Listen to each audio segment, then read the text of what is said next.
फलनों का संयोजन क्या है, इससे संबंधित संयुक्त फलन क्या है, संयुक्त फलन कैसे ज्ञात करते हैं और संयुक्त फलन का परिसर और प्रांत कैसे ज्ञात करते हैं, ये हम देखेंगे। तो सबसे पहले हम इसका परिचय कराते हैं। फलनों का संयोजन क्या है, यानी कंपोजिशन ऑफ फंक्शंस, और इसके बाद कंपोजिट फंक्शंस। दो फलनों के संयुक्त प्रभाव से बनने वाला फलन जो है संयुक्त फलन कहलाता है। उदाहरण के लिए हमारे पास एक फलन है f(x) बराबर sin x, और दूसरा फलन है gx बराबर x स्क्वायर। हम इन दोनों के संयोग से एक फलन बनाएंगे। इसमें मूल फलन कौन सा होगा, इनपुट फलन कौन सा होगा, इसके आधार पर ये अलग अलग तरीके के भी होंगे। जैसे हमें मूल फलन रखना है अपना ये और इनपुट फलन ये बनाना है, तो क्या करेंगे, हम जो gx है वो x की जगह इनपुट कर देंगे यहाँ पर, और देखेंगे क्या आता है। f o g over x इसका नाम होगा, तो मेन फलन ये है, और ये बराबर होगा f, और इनपुट क्या करेंगे gx। अब क्या है कि x की जगह आपको x स्क्वायर इसमें इनपुट का देना है, तो नया फलन बनेगा। चलिए हम इसको डिटेल में कर देते हैं। स्क्वायर हो गया, रख के देखिए एक्स स्क्वायर इसमें x की जगह, तो साइन x स्क्वायर हो जाएगा। मतलब हमारा ये संयुक्त फलन आ गया है। और इस प्रकार फलनों को प्राप्त करने की प्रक्रिया फलनों का संयोजन कहलाती है। ये फलनों का संयोजन हुआ है, तब हमें एक संयुक्त फलन मिला है।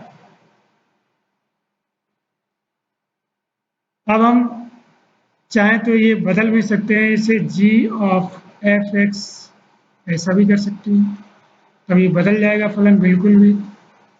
तो इसमें इसका अर्थ क्या होगा, f और x इनपुट होगा, इनपुट फंक्शन f(x) हो गया, और मूल फलन क्या हुआ g। तो f(x) की वैल्यू जो हो उसको यहाँ इनपुट कर लेते हैं।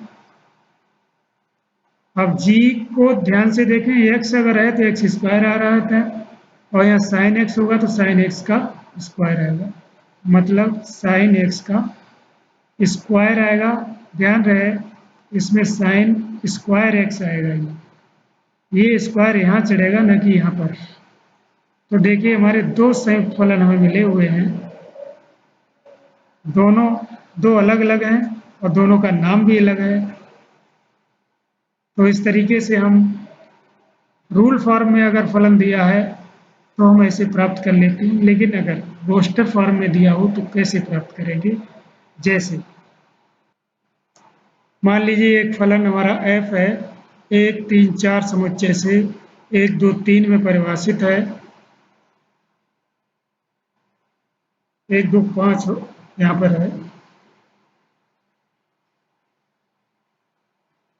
1 2 5 में परिभाषित है, और ये इसका मान दिया हुआ है। दूसरा जी फलन है और 1 2 5 से 1 3 में परिभाषित है, हमें GOF ज्ञात करना है। तो यहाँ पर इनपुट फलन हमारा बन रहा है f, तो हमें पहले इसके विभिन्न मानों का प्रतिबिंब देखना पड़ेगा। तो f के विभिन्न मानों के लिए 1 के लिए 2 प्रतिबिंब है, 3 के लिए 5 और 4 के लिए 1, तो हमें ये ज्ञात करना पड़ेगा। तो f, ध्यान रहे बाद में जो आ रहा है इनपुट फलन उसका मान हमें देखना है पहले। f1 का मान है 2 और f3 का मान है 5। पहला वाला इनपुट होता है, दूसरा वाला आउटपुट, ये पूर्व प्रतिबिंब, ये प्रतिबिंब होता है। तो ये 5 हो जाएगा और ये 1। अब हमें GOF ऑफ 1 निकालना है। इसका मतलब ये हुआ F1 और इसका मतलब है G और F1 का मान यहाँ से 2 रखेंगे और G की परिभाषा में 2 का प्रतिबंध क्या है 3, ये 3 आ जाएगा। ऐसे ही GOF ऑफ हमें क्या करना है अब की बार 3 वाला, F3 की वैल्यू यहाँ से रखेंगे,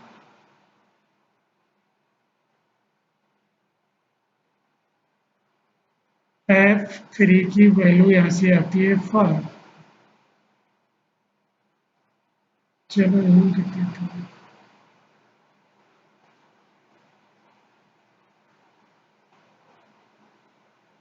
सीधा भी रख सकते हैं, थोड़ा वैसा हो जाएगा, यहाँ क्लियर हो रहा है तो इसका मान 5 आ जाएगा। ऐसे ही GOF कितने का मान रखना है 4, तो G इसको पूरा F4, इसका मतलब G 4 का मान 1 है और 1 का मान हम इसमें देखें 1 का 3 आ रहा है, यहाँ F3 का मान है 5,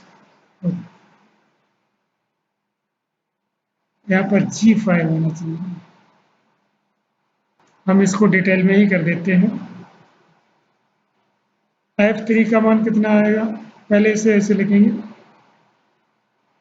F3 और F3 का मान यहाँ से आ रहा है 5, अब G5 का मान यहाँ से कितना आ रहा है 1, मतलब हमारा GOF जो आ रहा है वो क्या आएगा बराबर, देखिए यहाँ से तो प्रांत बनेगा 1 और 3, पहले 1 लिखेंगे फिर इसका संगत जो इधर मान आया वो लिखेंगे 3 और फिर 1 और फिर 4 और 3। इस तरीके से हमें GOF हम निकाल लेते हैं। इसका प्रांत और परिसर कैसे याद करते हैं, इसका प्रांत क्या आएगा GOF का 1 3 4, ये हुआ प्रांत। परिसर कैसे आएगा 3 3 और 3, तो परिसर आएगा 3 3 दो बार आया है तो हम एक ही बार लिखेंगे और 1, सॉरी 3 3 दो बार ये और 1 ये, तो 1 3 या 3 1 लिखेंगे तो ये सब परिसर भी हो जाएगा। मतलब संयुक्त फलन क्या है हमने देखा, दो फलनों के संयुक्त रूप से एक नया फलन बनता है। संयुक्त फलन कैसे याद करना है, दो विधियां हैं, दोनों ही बताई हैं। परिसर और प्रांत कैसे याद करते हैं ये हो गया।